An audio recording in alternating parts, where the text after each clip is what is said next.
অবৈধভাবে জমি কেনাবেচা, তোলাবাজি, হুমকির মতন অভিযোগ রয়েছে দেবরাজ চক্রবর্তীর বিরুদ্ধে। আর এবার আরো বেকায়দায় তিনি।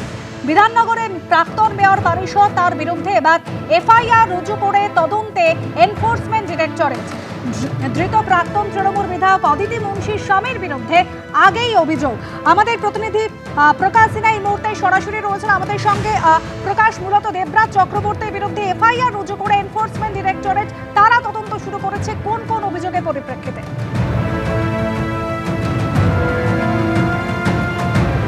দেখো, তোমাকে বলে দিই, ইডি সূত্রের খবর ইতিমধ্যেই কিন্তু দেবরাজ চক্রবর্তী এবং তার যে অ্যাসোসিয়েটরা রয়েছে তাদের বিরুদ্ধে এফআইআর রুজু করা হয়েছে এবং ইডির অফিসাররা ইসিআইআর রুজু করে তারা কিন্তু তদন্ত শুরু করেছেন। তুমি জানো, দেবরাজ চক্রবর্তী তাকে ইতিমধ্যেই গ্রেপ্তার করা হয়েছে এবং ইডি সূত্রের খবর যে বাগুইহাটি থানায় বিজেপি বিধায়ক তরুণ জ্যোতি তিওয়ারি তিনি যে অভিযোগ দায়ের করেছিলেন এবং তার প্রেক্ষিতে একটি এফআইআর হয়েছিল এবং একগুচ্ছ অভিযোগ রয়েছে।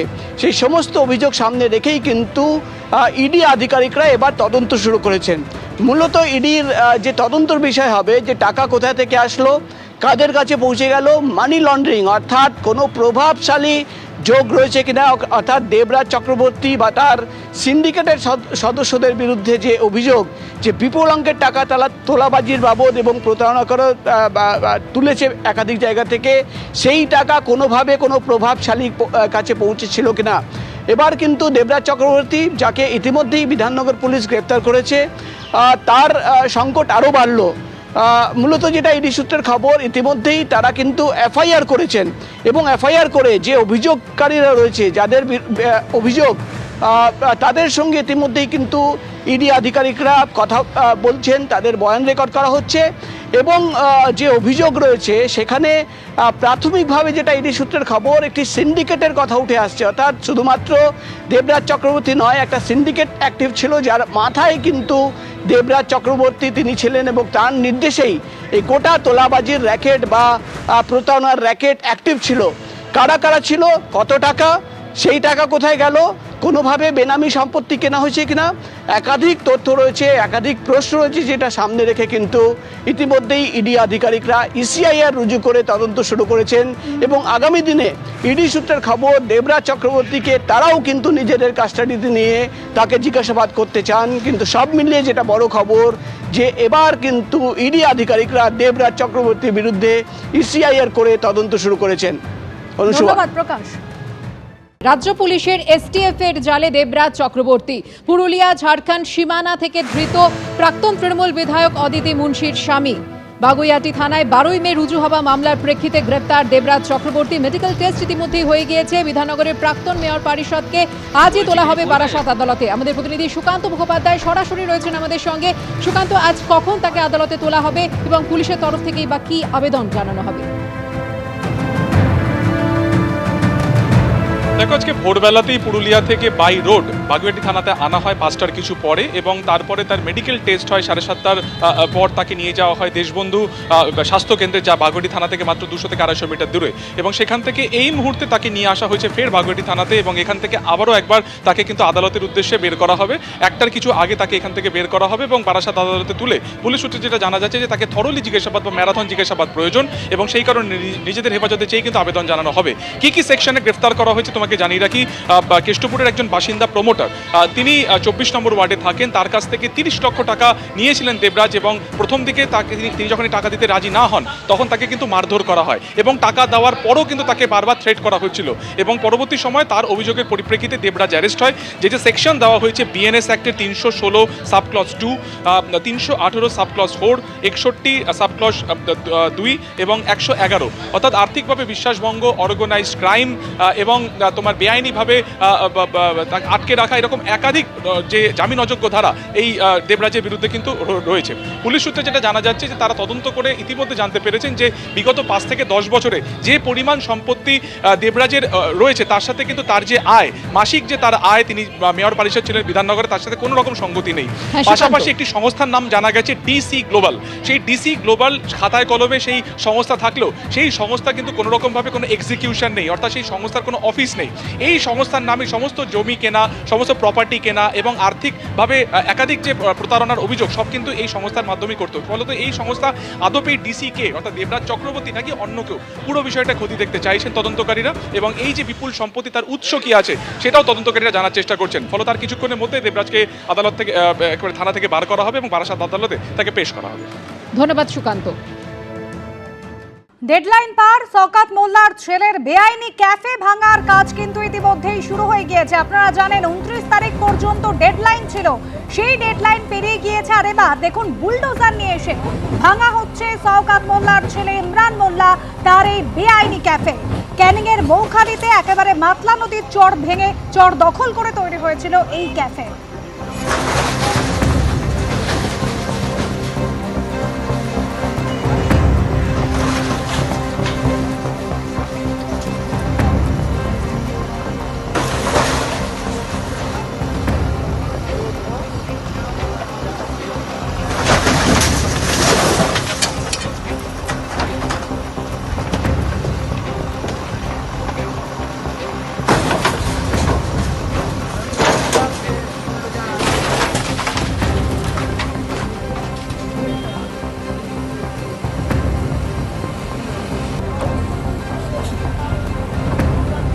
সরাসরি আপনাদের ঘটনাস্থলে নিয়ে যাই, আমাদের প্রতিনিধি আবির দত্ত রয়েছেন আমাদের সঙ্গে। আবির, একেবারে 7.26 বিশাল একর এলাকা জুড়ে এই বেআইনি ক্যাফে তৈরি করা হয়েছিল, ইতিমধ্যেই নোটিশ পাঠানো হয়েছিল, ভাঙার কাজ শুরু হয়েছে। ছবিটা একবার দেখো আবির। দেখো, আমরা রয়েছি মাতলা নদীর ঠিক চর, যে চরে গড়ে উঠেছিল বিলাসবহুল অরণ্যের কূলে এই রেস্তোরাঁ, যে রেস্তোরাঁর মালিক শওকত মোল্লার ছেলে। সেই রেস্তোরাঁ ভেঙে ফেলার কাজ শুরু করেছে প্রশাসন। সরাসরি সেই ছবি আমরা দেখছি, বুলডোজার নিয়ে আসা হয়েছে এবং এই যে প্রায় 7.5 একরের মতন এই যে জায়গা, সেই জায়গা সম্পূর্ণভাবে ফাঁকা করে দেওয়ার কাজ শুরু করা হয়েছে প্রশাসনের তরফ থেকে। নোটিশ করা হয়েছিল এর আগে এবং তার সাথে সাথে বুলডোজার নিয়ে আসা হয়েছে, প্রচুর সংখ্যায় পুলিশ। আমরা কিছুক্ষণ আগে বিডিওর সাথেও কথা বলেছিলাম এবং তিনি বলেছেন যে কংক্রিটের যে জায়গা রয়েছে, যে জায়গায় আমরা দাঁড়িয়ে রয়েছি এখন, সেটিও ভেঙে ফেলার কাজ করা হবে। এই যে জায়গায় যে রেস্তোরাঁটি গড়ে উঠেছে, সেই রেস্তোরাঁ ওপর থেকে আমরা দেখাচ্ছি যে সেই রেস্তোরাঁ যেখানে তার আশেপাশে তাকালেই বোঝা যাবে সম্পূর্ণভাবে এই হচ্ছে মাতলা নদীর বিভিন্ন চর, যেখানে কেউ কৃষিকাজ করার জন্য বা কেউ এখানে দেখা যাচ্ছে যে মাছ চাষ করেন, এবং সেই জায়গাতে সম্পূর্ণ দখল করে বেআইনিভাবে বিধায়ক থাকাকালীন শওকত মোল্লার ছেলে এই রেস্তোরাঁ তৈরি করেছিল। যে বিলাসবহুল রেস্তোরাঁ তৈরি করা হয়েছিল, সেই রেস্তোরাঁর একের পর এক নির্মাণ সম্পূর্ণভাবে ভেঙে দেওয়া হয়েছে। রেস্তোরাঁ থাকলেও থাকার ঘর ছিল এটি সম্পূর্ণ। কিছুক্ষণ আগেই আমরা দেখলাম যে বুলডোজার দিয়ে এটা ভেঙে দেওয়া হয়েছে। এই যে চারিদিকে পরীক্ষা করা হয়েছে বা চারিদিকে একটা বর্ডার করা হয়েছে, সেই বর্ডারের অংশ ভেঙে দেওয়া হচ্ছে। এখানে হাঁটার আলাদাভাবে জায়গা, আড্ডা মারার আলাদাভাবে জায়গা, সেই জায়গাগুলোতেও কিন্তু সম্পূর্ণভাবে ভেঙে দেওয়া হয়েছে। এনআইএ যখন তল্লাশি করতে আসে তখন শওকত মোল্লার খোঁজ না পেয়ে বিভিন্ন জায়গায় তার খোঁজ করা হচ্ছিল।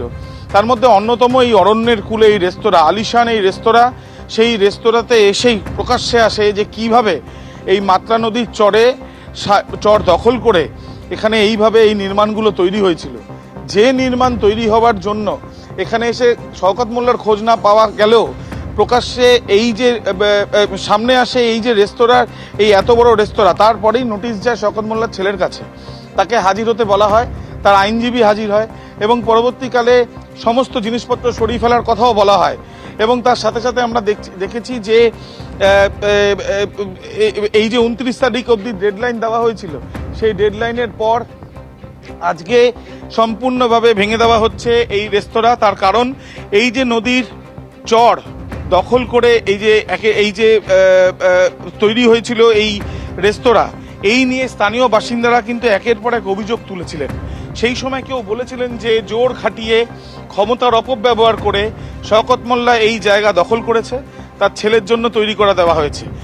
প্রবীর সামন্ত আমার ক্যামেরাম্যান দেখাচ্ছে যে কিভাবে বুলডোজার দিয়ে এই যে চারিদিকে তৈরি করা হয়েছিল যে বর্ডার, সেই বর্ডারের অংশ ভেঙে ফেলা হচ্ছে।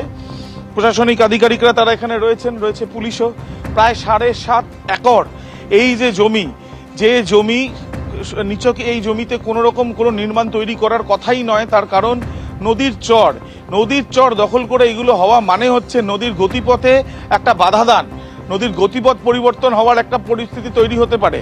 দ্বিতীয়ত নদীর নাব্যতা নিয়ে কিন্তু নাব্যতা নষ্ট করার একটা চেষ্টা, একেবারে একাধিক এগুলো অভিযোগ রয়েছে আবির, এবং তারপরেই কিন্তু নির্দেশ দেওয়া হয়েছিল এই বিশাল ক্যাফে ভেঙে ফেলতে হবে। তুমি আমাদের সঙ্গে থাকো আবির।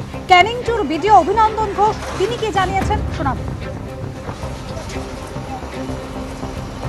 হ্যাঁ, আজকে এটা পুরোটাই ভেঙে ফেলা হবে, আমাদের কাছে সেরকমই নির্দেশ আছে। বলছি এই একটা জেসিবি দিয়ে ভাঙা হচ্ছে তো? হ্যাঁ, এটা একটু সময় লাগবে, একটা দিক হয়ে যাবে। রেল লাইন পার হয়ে গেছে, এটা ইলিগাল কনস্ট্রাকশন ছিল 1 নম্বর খতিয়ানের জমির উপরে। শওকত মোল্লার ছেলের এই ক্যাফের পাশাপাশি তো আরো অবৈধ বেশ কিছু ক্যাফে রয়েছে। সবগুলো নিয়ে হিয়ারিং চলছে, যেরকম হিয়ারিং করে যেরকম এসডিও কোর্ট থেকে যেরকম হিয়ারিং করে যেরকম রায় পাস হবে আমরা সেই মতো অ্যাকশন নেব। আবির দত্ত আমাদের প্রতিনিধি সরাসরি রয়েছেন আমাদের সঙ্গে। আবির, একেবারে যে ছবি আমরা দেখতে পাচ্ছি বিশাল মাতলা নদী, সেই নদীর চর দখল করে এই বেআইনি ক্যাফে তৈরি করা হয়েছিল একেবারে সমস্ত নিয়মকে বুড়ো আঙুল দেখিয়ে। দেখো একেবারে, এবং ওপর থেকে দেখলেই বোঝা যাচ্ছে যে এই যে পুরো জায়গাটি প্রবীরকে বলবো দেখানোর জন্য সম্পূর্ণভাবে দেখা যাচ্ছে জলাভূমি। শুধু জলাভূমি নয়, এটি হচ্ছে মাতলা নদীর বিভিন্ন চরের জায়গা। কিছু জায়গায় আল দেওয়া আছে, কেন? তার কারণ এখানে মাছ চাষ হয় এবং এই জায়গাটা সম্পূর্ণভাবে নদীর অংশই বলা যায়, তার কারণ চরটিও নদীর অন্তর্গতই হয়। সেই ক্ষেত্রে একটিও বাড়ি কিন্তু দূর দূরান্ত পর্যন্ত দেখা যাচ্ছে না, বা একটিও ঘর কেউ এখানে বসবাস করে তেমন নেই। অথচ 7.5 একর জমি এখানে দখল হয়ে রয়েছে। যে জমি অভিযোগ যেটা দখল করে নেওয়া হয়েছে, সেই জমিতে গড়ে উঠেছে এই সুবিশাল আলিশান এই রেস্তোরাঁ, যে রেস্তোরাঁর নাম অরণ্যের কূলে। কিন্তু তার আইনি কোনো বৈধতা নেই এমনটাই প্রশাসন মনে করে, এবং সেই জন্য নোটিশ দেওয়া এবং সেই জন্য সমস্ত কিছু সরিয়ে নিয়ে যেতে বলা হয়েছিল। এবং তার পরবর্তীকালে আপাতত প্রশাসনিক আধিকারিকরা যেটা মনে করেছেন যে কোনো অবস্থায় এই রেস্তোরাঁ এখানে রাখা যাবে না, এবং সেই জন্য সম্পূর্ণ ভেঙে ফেলার কাজ করা হচ্ছে। যে সময় রেস্তোরাঁ তৈরি হয়েছে সেই সময় শওকত মোল্লা বিধায়ক, তার ছেলের এই যে রেস্তোরাঁ, তার ছেলেকেই আমরা দেখেছিলাম এনআইএ যখন এসেছিলেন তখন এনআইএ আধিকারিকদের সে এখানে নিয়ে আসে, তল্লাশি করে তাকে না পাওয়া গেলেও কিন্তু সামনে আসে যে এত বড় আলিশান রেস্তোরাঁ তৈরি করা হয়েছিল যেটা বেআইনি। এখন দেখার বিষয় ঠিক কত সময় প্রশাসনিক আধিকারিকরা নেন বা কর্মীরা নেন যাতে এই রেস্তোরাঁ সম্পূর্ণভাবে ভেঙে সাফ করে দেওয়া যায়। ধন্যবাদ আবির।